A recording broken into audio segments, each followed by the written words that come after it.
Hi friends, ഇന്ന് നമ്മുടെ ലഞ്ചിന് വേണ്ടിയിട്ടുള്ള കലാപരിപാടികൾ നമുക്ക് കാണാം കേട്ടോ. ഓരോന്നോരോന്നായിട്ട്. അതിന് വേണ്ടിയിട്ട് ആദ്യം തന്നെ ഞാൻ കറികളൊക്കെ വെച്ചിട്ടുണ്ട്. ബാക്കിയുള്ളത് ചെയ്യാം. കുറച്ച് കടുകിട്ടു,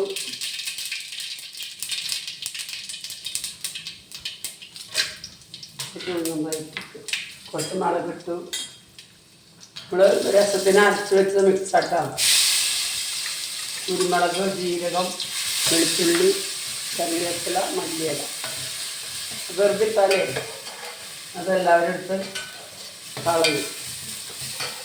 പിന്നെ ക്രഷ് ചെയ്ത ഒരു തക്കാളി, പുളി ഒഴിക്കുന്നിട്ടാണ് 2 മുറച്ച്.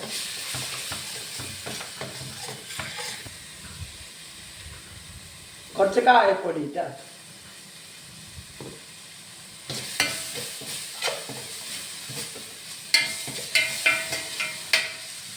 ഇതെല്ലാം കൂടി ഒന്ന് വഴറ്റിയിട്ട് നമുക്ക് ഈ പുളിവെള്ളമൊക്കെ ഒഴിക്കാം. നമ്മൾ പിഴിഞ്ഞ് വെച്ച പുളിവെള്ളം.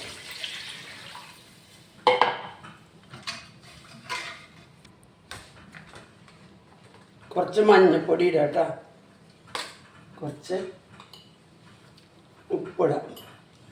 തിളച്ച രസത്തിൻ്റെ പണി കഴിഞ്ഞു. കറിവേപ്പില ഇത്തിരി കുറവാണ്. അത് പച്ച കളറില്ല രസത്തിന്. ഈ രസം താളിക്കുന്ന നേരത്തെ നമുക്ക് ഒരു ഹെൽത്തി തോരൻ ഉണ്ടാക്കാം. ഹെൽത്തി തോരന് മെയിനായിട്ട് ആവശ്യം ഉള്ളിയാണ് കേട്ടോ. അത് കുറച്ച് കടിക്കാൻ വേണ്ടിയിട്ട് നമ്മൾ വലുതാക്കിയിട്ടുണ്ട്. പിന്നെ ഇത് അരിഞ്ഞത് ഉള്ളി, പച്ചമുളകും കൂടി 1 കപ്പ് അരിഞ്ഞത് ഇട്ടിട്ടുണ്ട്. ഉള്ളി നമ്മൾ എത്ര കഴിക്കണം അത് നമുക്ക് ശരീരത്തിന് നല്ലതാണ്. അതുകൊണ്ടാണ് ഹെൽത്തി തോരൻ എന്ന് പറയുന്നത്. ഇപ്പം ഇതെല്ലാം വെന്തുണ്ട് കേട്ടോ. ഉള്ളി, കുറച്ച് മഞ്ഞൾപ്പൊടി ഇട്ടുണ്ട്.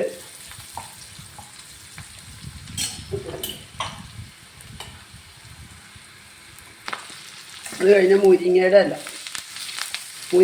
കേട്ടോ ഞാൻ പറഞ്ഞ ഹെൽത്തിന്ന്. ഉള്ളി ഹെൽത്തിയാണ്, മുരിങ്ങയുടെ ഇല ഹെൽത്തിയാണ്. മുട്ട ഇടും ലാസ്റ്റ്. എന്തൊരു മുരിങ്ങയുടെ ഇല ഇട്ടതാ, അതെന്തൊക്കെ ഒന്നുമില്ലാണ്ടായി. കണ്ട നമ്മുടെ ഉള്ളി സൂപ്പറായിട്ടുണ്ടല്ലോ.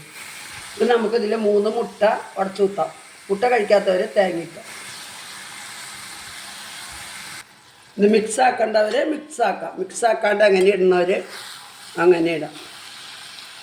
ഞാൻ മിക്സ് ആക്കണം കേട്ടോ. പതുക്കനെ കുറച്ച് മാത്രം. തോരൻ മാതിരിയാണ് കേട്ടോ ഞാൻ ഉണ്ടാക്കുന്നത്. അപ്പോൾ ഇതിവിടെ ആയിട്ടുണ്ട് കേട്ടോ. അടിപൊളി തോരനാ. ഈ രസം ഇത് മാത്രം മതി. അപ്പോൾ അടുത്ത ഡിഷായിട്ട് വരാം കേട്ടോ.